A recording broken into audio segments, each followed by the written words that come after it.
You're watching EAC News. Thanks for joining us. Prime Minister Hun Sen held a meeting with 1,049 students who received grades in the recent high school baccalaureate exams on Thursday, remarking on how peace helps students in Cambodia to pursue their education.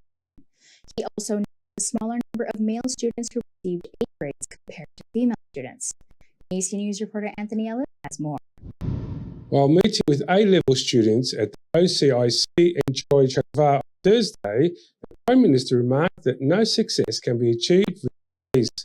He further recalled how the youth of Cambodia were not able to become fully educated during the war of 1970s-1975, and thereafter the Khmer Rouge took over the country. The freedoms of the youth were completely destroyed. He continued that achieving the peace of today, which allowed for the development of schools in villages, communities and sankrats throughout Cambodia, was a difficult and long process for the small country.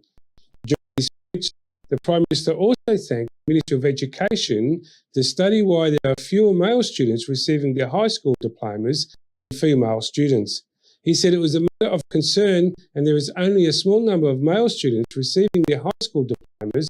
compared to female students, noting that the difference is quite big between the two groups. Education Minister Hang Chon-Norun reported to the Prime Minister by saying that this is part of the larger global trend where fewer male students receive their high school diplomas than female students. The Prime Minister said that he is not convinced that this is a global trend and also expressed that he fears one day there will be no male students achieving A grades in their exams. And EAC News.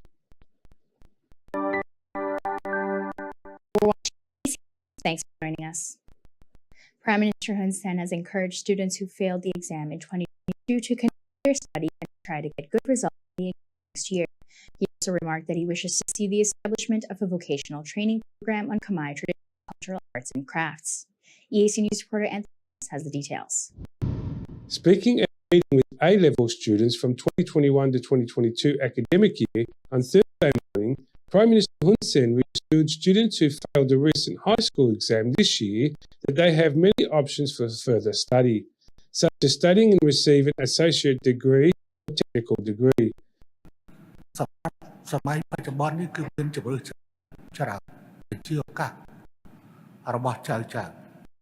He further stated that the advantages of studying at a vocational school, which will provide students technical skills to become a valuable human resource for the development of the nation.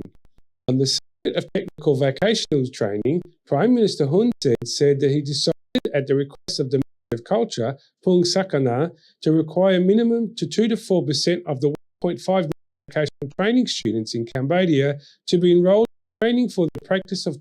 Khmer culture, arts and crafts. He said that this decision was made to help preserve and practice of the traditional Khmer arts handed down by ancestors through a program that would take the technical skills needed to encourage this craft.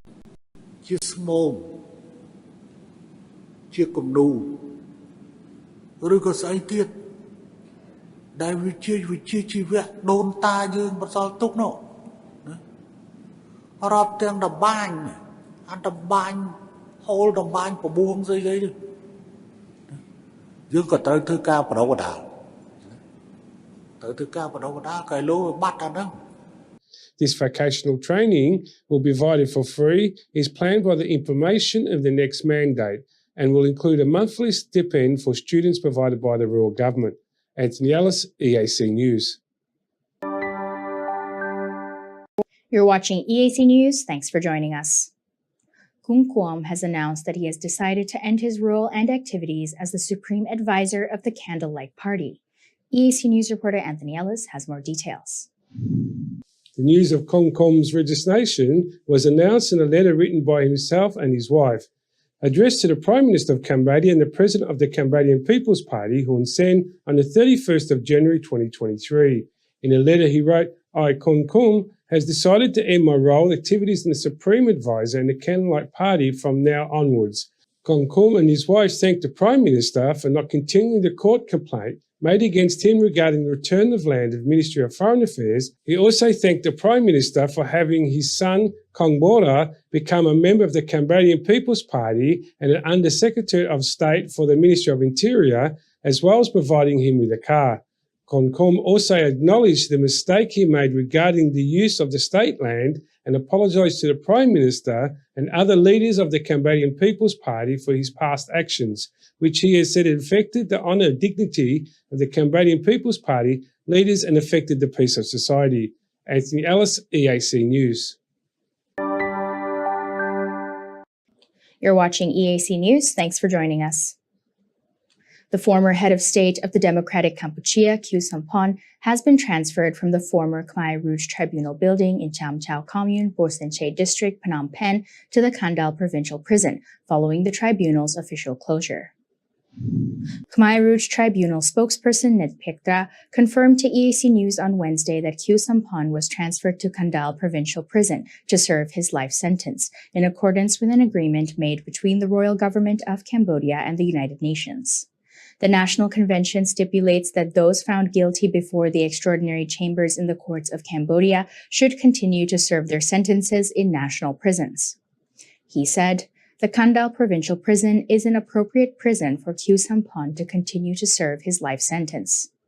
The spokesperson added that Khieu Samphan's transfer to Kandal does not mean that he will be transferred into another cell, as was the case for Kang Nguc Ew, the former Tul Sling prison chief, who died on 2 September 2020. Khieu Samphan, the last surviving leader of the Khmer Rouge, was transferred to Kandal Provincial Prison after the Khmer Rouge Tribunal site was handed back over to the Royal Cambodian Army on 28 December 2022. In the past 16 years of the tribunal's functioning, many achievements were made, including numerous top leaders of the Democratic Kampuchea totalitarian state being sentenced to life imprisonment.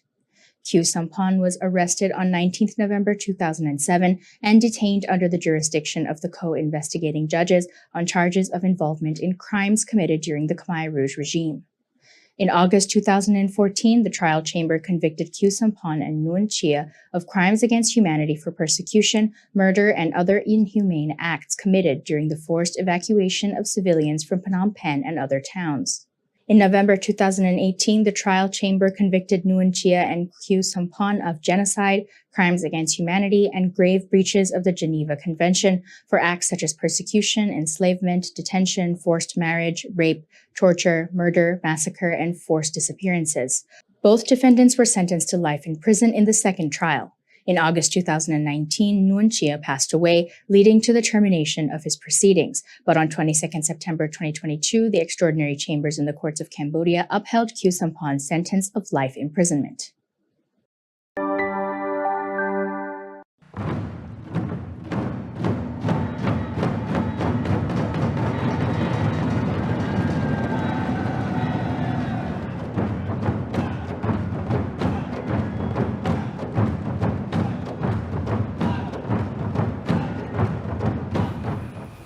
ខ្ញុំបាទសូមគោរពជម្រាបសួរសម្ដេចទ្រង់ឯកឧត្តមលោកជំទាវលោកស្រីទូតទស្សនិកជនជាទីគោរពនេះជាកម្មវិធីអិសរាជជនឆ្នើមថ្នាក់ជាតិកម្មវិធីអិសរាជជនឆ្នើមថ្នាក់ជាតិជាកម្មវិធីដែលបង្កើតឡើងតាមគំនិតផ្ដួចផ្ដើមសម្ដេចគតិប្រិទ្ធបណ្ឌិតប៊ុនរ៉ានីហ៊ុនសែនប្រធានកាកបាទក្រហមកម្ពុជាអិសរាជជនឆ្នើមថ្នាក់ជាតិនៃវេទិកាភាពជាអ្នកដឹកនាំតំបន់អាស៊ីប៉ាស៊ីហ្វិកឆ្លើយតបមេរោគអេដជំងឺអេដនិងការអភិវឌ្ឍនៅកម្ពុជានិងជាអិសរាជជនឆ្នើមថ្នាក់ជាតិនៃផែនការសកម្មភាពរួមអគ្គលេខាធិការអង្គការសហប្រជាជាតិដើម្បីសុខភាពស្ត្រីនិងកុមារឆ្ពោះទៅទិវាជាតិសុខភាពមាតាទារកនិងកុមារ21កុម្ភៈនិងជាកិច្ចស្វាគមន៍ឆ្នាំថ្មីឆ្នាំ2023នេះកម្មវិធីសូមអនុញ្ញាតបង្ហាញជូនវគ្គទី1សេវាកម្មនានានៅមជ្ឈមណ្ឌលជាតិគាំពៀមេដានិងទារកវគ្គទី2គ្រូពេទ្យជំនាញនិងស្ត្រីមកទទួលសេវាកម្មកម្មវិធីមានវាគ្មិនកិត្តិយសគឺលោកស្រីសយច័ន្ទលក្ខណាអ្នកទទួលសេវាថែទាំសុខភាពមេដាទារកនិងកុមារនិងបំភ្លឺសំណួរមួយចំនួនតាក់ទងនឹងរឿងរ៉ាវខាងលើនេះជាកិច្ចចាប់ផ្ដើមលោកយុវសំលៀងនឹងបង្ហាញជូនចំណាប់អារម្មណ៍ក៏ដូចជាមតិយោបល់របស់ប្រជាពលរដ្ឋសូមអរគុណលោកទុំចន្ទធីជាបន្តសូមអញ្ជើញទស្សនាសម្រងមតិមហាជនរបស់កម្មវិធីបងចាប់ពីពេលពោពោះពេលឆ្លងទន្លេក៏ដូចជាពេលក្រោយពេលដែលឆ្លងទន្លេតើបងយល់ថាបុរសជាស្វាមីគួរទទួលខុសត្រូវចំពោះភរិយាយ៉ាងណាខ្លះដែរបងចំពោះខ្ញុំយើងជាស្វាមីពេលដែលប្រពន្ធទៅនឹងពោះយើងគួរតែប្រុងប្រយ័ត្នទាំងអស់គ្នាព្រោះវាអាចនឹងមានហានិភ័យគ្រប់ពេលដោយសារតែគាត់ពីមុនអត់មានកពេលដែលគាត់មានកគាត់ពិបាកទាំងការដើរទាំងការហូបចុកទាំងការគេង ចឹងយើងត្រូវមើលថែឲ្យដល់ទាំងអស់គ្នាដើម្បីជាសុវត្ថិភាពកូនយើងផងនិងប្រពន្ធយើងផងពេលគាត់សម្រាយើងត្រូវមើលការខុសត្រូវបាយទឹកគាត់ខោទឹកនោមកូនដោះគោកូនត្រូវយើងអ្នកគ្រប់គ្រងទាំងអស់បាទហើយមួយទៀតយើងធ្វើអាហ្នឹងហើយមិនថាប៉ុណ្ណឹងយើងវាមិនដល់គាត់ទេគាត់មានកូនមានអីហើយយើងគ្រាន់តែជាអ្នកមើលថែគាត់ពេលគាត់ឈឺស្កាត់ទៅបន្ទប់ទឹកអីយើងត្រូវគ្រាគាត់គ្រាអីចឹងបងបាទក្នុងនាមជាមនុស្សប្រុសហើយជាមេគ្រួសារនៅក្នុងគ្រួសារមួយកាលណាប្រពន្ធឬភរិយាគាត់មានផ្ទៃពោះចាប់ពីមួយខែឡើងទៅយើងតែងតែប្រុងប្រៀបឲ្យគ្រប់លក្ខណៈតាំងពីលុយកាក់និងសម្ភារៈផ្សេងសម្រាប់ទទួលទារកនៅថ្ងៃដែលសម្រាប់កូននោះពេលខ្លះយើងនៅគ្រួសារដែលឡាយពីមកពុកម្ដាយអញ្ចឹងជួនកាលយើង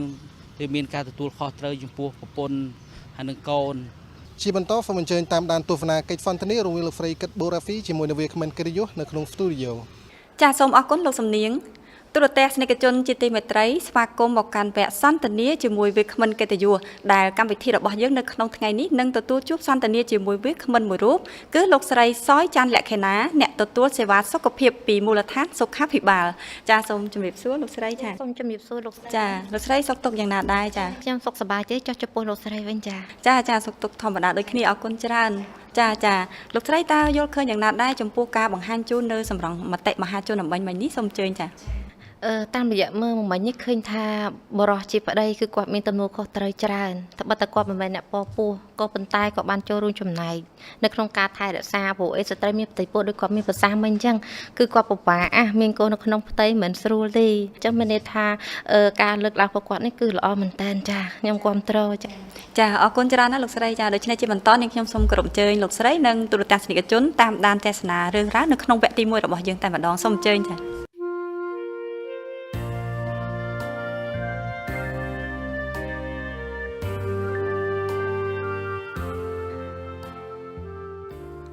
ដើម្បីឈានឆ្ពោះទៅទិវាជាតិសុខភាពមាតាទារកនិងកុមារ21កុម្ភៈកម្មវិធីអិសរាជជនឆ្នើមថ្នាក់ជាតិសូមបង្ហាញជូននូវសេវាកម្មនានានិងមជ្ឈមណ្ឌលជាតិគាំពារមាតានិងទារកនៃក្រសួងសុខាភិបាលដែលផ្ដល់នូវសេវាថែទាំសុខភាពស្ត្រីមាតាទារកនិងកុមារប្រកបដោយទំនុកចិត្តនិងសុវត្ថិភាពនៅក្នុងមជ្ឈមណ្ឌលជាតិគាំពារមាតានិងទារកយើងនឹងមានបានផ្ដល់សេវាជូនអតិថិជនភ្ញៀវស្ត្រីនិងកុមារនឹងមានដូចជាសេវាពិនិត្យផ្ទៃពោះសេវាពិនិត្យនិងព្យាបាលរោគស្ត្រីសេវាពិនិត្យក្រោយសម្រាលថែទាំក្រោយសម្រាលហ្នឹងសេវារំលូតដោយសុវត្ថិភាពនិងមានសេវាចាក់ថ្នាំបង្ការ10មុខ11មុខចំពោះកុមាររហូតដល់អាយុ18ខែហើយនឹងយើងមានសេវាថែទាំថ្មិញសេវាពិគ្រោះមុនត្រៀមយករៀបការនិងត្រៀមយកបុត្រហើយនឹងវិបត្តិគ្មានកូនចាហើយនឹងផ្នែកអមវិជ្ជសាស្ត្រដែលយើងធ្វើតេស្តឈាមរោគមេរោគរអីបង្ការមេរោគបង្ការជំងឺឆ្លងទៅម្ដាយទៅកូនចាហើយនឹងយើងមានសេវាកម្មផ្នែកពជាកណើតចាហើយនឹងវិនិច្ឆ័យជំងឺទូទៅហើយយើងមានទាំងផ្នែកវិទ្យាកាត់ទាំងផ្នែកព្យាបាលចាហើយនឹងទន្ទឹមនឹងនោះយើងមានទារកដ្ឋានទៀតដែលយើងចាប់ផ្ដើមទទួលកូននឹងចាប់ពីអាយុ3ខែរហូតដល់2ឆ្នាំតែយើងទទួលតែចំពោះកូនដែលបើកដោះម្ដាយទេចាអានេះសេវាពិនិត្យពិគ្រោះជំងឺក្រៅអញ្ចឹងយើងមានសេវាដែលអ្នកជំងឺគាត់សម្រាប់ពេទ្យនឹងមកព្យាបាលអញ្ចឹងនៅក្នុងសេវាសម្រាប់ពេទ្យហ្នឹងយើងមានសេវាសម្រាលចាសេវាវះកាត់ផ្នែកសម្ភពនិងផ្នែករោគស្ត្រីហើយនឹងមានសេវាថែទាំនិងសង្គ្រោះទារកទៅនឹងកើតយោងតាមប្រសាសន៍របស់អ្នកជំនាញនាពេលបច្ចុប្បន្នដោយមានការផ្សព្វផ្សាយទូលំទូលាយអំពីការថែទាំសុខភាពមាតាទារកនិងកុមារស្ត្រីជាមាតាទទួលបាននូវការយល់ដឹងកាន់តែច្រើនឡើងនិងបានមកទទួលសេវាពិនិត្យផ្ទៃពោះសេវាសម្រាលនៅតាមមន្ទីរពេទ្យមានចំនួនកាន់តែច្រើនដែលធ្វើឲ្យអត្រាគ្រោះថ្នាក់របស់ម្ដាយនិងទារកនៅពេលសម្រាលត្រូវបានកាត់បន្ថយយ៉ាងច្រើន យោងតាមស្ថិតិរបស់មជ្ឈមណ្ឌលជាតិគាំពៀមេដានិងទារកជាមធ្យមមជ្ឈមណ្ឌលទទួលបានការមកទទួលសេវាជាប្រចាំខែសេវាពិនិត្យផ្ទៃពោះមានចំនួន 1351 នាក់ផ្នែកសម្រាលមានចំនួន 717 នាក់ក្នុងនោះសម្រាលដោយធម្មជាតិមានចំនួន 350 នាក់ការសម្រាលដោយវះកាត់មានចំនួន 228 ករណីដោយឡែកផ្នែកថែទាំនិងសង្គ្រោះទារកមានចំនួន 321 ករណីក្នុងមួយខែតាមការសង្កេតឃើញរបស់ខ្ញុំគឺឃើញថាចំពោះស្ត្រីមានផ្ទៃពោះហ្នឹងគាត់បានអញ្ជើញមកមន្ទីរពេទ្យដើម្បីទទួលសេវាពិនិត្យផ្ទៃពោះនិងទទួលសេវាសម្រាប់កូននឹងមានការកើនឡើងច្រើនចាដោយសារការពិនិត្យផ្ទៃពោះគឺអាចជួយឲ្យសុខភាពគាត់និងកូនគាត់នឹងវាល្អទាំងរាងកាយនិងបញ្ញាស្មារតីហើយបើគាត់សម្រាលនៅមន្ទីរពេទ្យក៏អញ្ចឹងដែរគាត់មានសុវត្ថិភាពច្រើនជាងអញ្ចឹងចាដោយម្យ៉ាងទៀតដោយសារអ្នកម្ដាយសម័យថ្មីឥឡូវនេះគឺគាត់មានការយល់ដឹងច្រើនអំពីការថែរក្សាសុខភាពគាត់និងកូនគាត់ក្នុងអំឡុងពេលមានកក៏ដូចជាពេលសម្រាលដែរការចូលរួមពីគ្រប់ភាគីពាក់ព័ន្ធលើការងារលើកកម្ពស់សុខភាពស្ត្រីនិងកុមារនៅកម្ពុជានាពេលបច្ចុប្បន្នពិតជារឿងចាំបាច់ដើម្បីធ្វើយ៉ាងណាឲ្យគ្រប់ស្ត្រីមានផ្ទៃពោះទាំងអស់ទទួលបានការពិនិត្យថែទាំចាប់ពីពេលពពោះរហូតដល់ពេលសម្រាលនិងបន្ទាប់ពីសម្រាលកូនហើយត្រូវបន្តថែទាំសុខភាពទាំងម្ដាយទាំងកូនអំឡុងពេល1ខែកន្លះនិងបន្តថែទាំសុខភាពទារករហូតដល់កូនមានអាយុ2ឆ្នាំដើម្បីឲ្យកូនមានសុខភាពល្អរាងកាយមាំមួនចាសូមអរគុណចាដោយលោកស្រីលក្ខណៈជាស្ត្រីជាមេដាដែលបានទទួលនៅសេវាសុខភាពពីមូលដ្ឋានសុខាភិបាលដូច្នេះសូមលោកស្រីលក្ខណៈជម្រាបជូនទូរទស្សនិកជនជាពិសេសស្ត្រីដែលលោកកំពុងត្រៀមនឹងពពោះក៏ដូចជាកំឡុងពេលដែលកំពុងពពោះក្តីនោះថាតើនៅពេលដែលលោកស្រីកំពុងពពោះនោះតើលោកស្រីបានទទួលសេវាថែទាំសុខភាពនោះនៅទីណាដែរទទួលសេវាកម្មអ្វីខ្លះហើយថាតើហេតុអ្វីចាំបាច់ត្រូវទទួលយកសេវាទាំងនោះចាសូមអញ្ជើញចាសូមអរគុណសម្រាប់នាងខ្ញុំជាបទពិសោធន៍ផ្ទាល់តែម្ដងខ្ញុំមានកូនទី1ហើយមកដល់ពេលនេះគាត់មានអាយុជិត10ខែហើយចំពោះនាងខ្ញុំកំឡុងពេលដែលពពោះគឺបានទទួលការថែទាំសុខភាពនៅមន្ទីរពេទ្យរដ្ឋមួយនិងឯកជនមួយដែលមានជំនាញនឹងឯកទេសចាហើយចំពោះសេវាកម្មនោះគឺខ្ញុំទទួលបាននៅសេវាកម្មដូចជាការពិនិត្យផ្ទៃពោះចាហើយការពិនិត្យទឹកនោមជារៀងរាល់ខែដើម្បីឲ្យដឹងអំពីមើលជាតិស្ករនិងប្រូតេអ៊ីននៅក្នុងទឹកនោមហ្នឹងហើយមួយទៀតខ្ញុំក៏មានការពិនិត្យឈាមចាការពិនិត្យឈាមហ្នឹងគឺដើម្បីរកនៅគ្រប់ឈាមក៏ដូចជាក្របឈាមផងដែរនៅក្នុងនោះក៏មានការពិនិត្យឈាមដើម្បីស្វែងរកនៅកាមរោគផ្សេងៗដែលមានជារលាកថ្លើមក៏ដូចជាជំងឺអេដហើយនិងវីរុសផ្សេងៗដែលអាចកើតមានឡើងចាកំឡុងពេលដែលនាងខ្ញុំពពោះនឹងហើយនៅក្នុងកំឡុងពេលនាងខ្ញុំពពោះកូនអាយុ3ខែគឺខ្ញុំបានពិនិត្យឈាមម្សាស់ទៀតដោយមើលអំពីរកឃើញដើម្បីឲ្យរកឃើញថាកូនរបស់យើងដែលជាទ្រុក្នុងផ្ទៃហ្នឹងឲ្យដឹងថាគាត់មានសតិបញ្ញាពីកំណើតគាត់ហ្នឹងមានខ្សោយសតិបញ្ញាដែរឬអត់ដល់អញ្ចឹងដើម្បីផ្ទៀងផ្ទាត់ត្រូវការពិនិត្យឈាមម្ដងទៀតដើម្បីឲ្យប្រកាសថាកូនយើងនឹងមានសុខភាពល្អពេលត្បិតតែគាត់នៅក្នុងផ្ទៃហ្នឹងហើយមួយវិញទៀតគឺខ្ញុំក៏មានការថ្លឹងគីឡូចាថ្លឹងគីឡូជារៀងរាល់ខែពេលដែលយើងទៅហ្នឹងដើម្បីដឹងទម្ងន់យើងប៉ុណ្នេះតើវាសមាមាត្រជាមួយនឹងសុខភាពយើងកម្ពស់យើងហើយនឹងកូនក្នុងផ្ទៃតើអាចនឹងមានហានិភ័យអីអត់នៅក្នុងកំឡុងនឹងដែរក៏មានការចាក់វ៉ាក់សាំងចាគឺមានចាក់វ៉ាក់សាំងដូចជាតេតាណូសនិងផ្ដាសាយដើម្បីការពារជំងឺមួយចំនួនពួកអីកំឡុងមានផ្ទៃពោះហ្នឹងគឺយើងអត់អាចពិសាថ្នាំបានផ្ដេសផ្ដាសទេចាដល់អញ្ចឹងគឺត្រូវទទួលការណែនាំពីគ្រូពេទ្យដល់ពេលអញ្ចឹងទៅឃើញថាកូនយើងហ្នឹងគឺមិនមានហានិភ័យអ្វីទៅសោះនៅក្នុងកំឡុងដែលយើងពពោះហើយនៅក្នុងនោះក៏មានការពិនិត្យនៅជីបចរបេះដូងរាងកាយយើងច្រើនចាហើយនៅមានការពិនិត្យមើលច្រើនទៀតដើម្បីផ្ទៀងផ្ទាត់អំពីសុវត្ថិភាពកូននៅក្នុងផ្ទៃចាហើយក្នុងនោះលោកស្រីក៏បានសួរដែរថាហេតុអីបានជាចាំបាច់ត្រូវតែទទួលសេវាកម្មនោះចាសំណួរនេះគឺសំខាន់ណាស់គឺចាំបាច់កត្តាដែលចាំបាច់នោះគឺយើងលើកឡើងថាស្ត្រីមានផ្ទៃពោះ គឺកំឡុងពេលហ្នឹងរាងកាយយើងមានបំរែបំរួលច្រើនហើយពេលដែលយើងមានផ្ទៃពោះយើងចង់ឲ្យខ្លួនយើងនិងក៏មានសុខភាពល្អនេះហើយជាកត្តាដែលចាំបាច់ត្រូវតែទទួលនៅសេវាកម្មទាំងអស់នោះហើយម្យ៉ាងទៀតពេលដែលយើងទៅទទួលសេវាកម្មហ្នឹងយើងអាចដឹងថាយើងអាចនឹងមានហានិភ័យអីកើតឡើងអត់អញ្ចឹងបើមានយើងត្រូវកាត់បន្ថយបែបម៉េចហើយយើងត្រូវទៅពិគ្រោះជាមួយពីណាឲ្យបានច្បាស់លាស់ហើយមួយវិញទៀតហ្នឹងពេលដែលខ្ញុំទៅទទួលសេវាហ្នឹងចាំបាច់បំផុតហ្នឹងគឺយើងទទួលបានការអប់រំពីក្រុមគ្រូពេទ្យដែលគ្រូពេទ្យក៏តែងតែជំរាបជូនអំពីការថែរក្សាសុខភាពបែបម៉េចកំឡុងពេលដែលយើងមានផ្ទៃពោះដើម្បីឲ្យខ្លួននឹងម្ដាយមានសុខភាពល្អឈានទៅដល់ថ្ងៃសម្រាលយ៉ាងមានប្រសិទ្ធភាពគុណភាពហើយយើងអត់មានហានិភ័យដែលអាចនឹងមានអីភ្លាមៗដែលយើងហាពិបាកក្នុងការគ្រប់គ្រងទេអញ្ចឹងមួយទៀតគឺរបបអាហារគឺជាកត្តាចាំបាច់មួយចាដែលយើងទាំងអស់គ្នាត្រូវតែស្វែងយល់ពីព្រោះរបបអាហារវាអាចធ្វើឲ្យយើងនិងកូនយើងមានសុខភាពល្អហើយក៏ជៀសផុតពីជំងឺមួយចំនួនពេលដែលយើងកំឡុងមានផ្ទៃពោះក្នុងចាហើយនឹងមានអត្ថប្រយោជន៍ជាច្រើនទៀតដែលជំរុញឲ្យជាកត្តាចាំបាច់កុំឲ្យយើងមានហានិភ័យច្រើនចាសំខាន់នោះគឺកត្តាហានិភ័យដែលយើងពិបាកជាងគេបំផុតដូចចាចាអរគុណណាស់លោកស្រីតើកន្លងទៅណាលោកស្រីធ្លាប់ទទួលបានការយល់ដឹងអ្វីខ្លះចំពោះសុខភាពស្ត្រីនោះហើយលោកស្រីទទួលការយល់ដឹងទាំងនោះពីទីណាចាកន្លងទៅនាងខ្ញុំបានយល់ដឹងបើសិនជាកំឡុងពេលមានផ្ទៃពោះមានផ្ទៃពោះហ្នឹងមុនមានផ្ទៃពោះយ៉ាងបាក់ពីមុនមានផ្ទៃពោះខ្ញុំតែងតែមានគម្រោងថាឆ្នាំណាខ្ញុំត្រូវយកបុតហើយកំឡុងយកបុតខ្ញុំត្រូវត្រៀមអ្វីខ្លះអញ្ចឹងមុននឹងពេលខ្ញុំទៅត្រៀមយកបុតគឺខ្ញុំបានទៅពិគ្រោះជាមួយគ្រូពេទ្យដល់ពេលហើយខ្ញុំត្រូវពិគ្រោះថាងពេលដែលខ្ញុំត្រៀមប្រហែលខែទៀតអញ្ចឹងខ្ញុំគួរតែភាសាជាមួយគាត់ត្រូវឆែកសុខភាពបែបម៉េចហើយយើងមានសុខភាពល្អយើងគួរតែប្រហែលខែទៀតអាចយកកូនបានហើយកំឡុងពេលហ្នឹងតើយើងត្រូវធ្វើអ្វីខ្លះជាមួយនឹងគ្រួសារ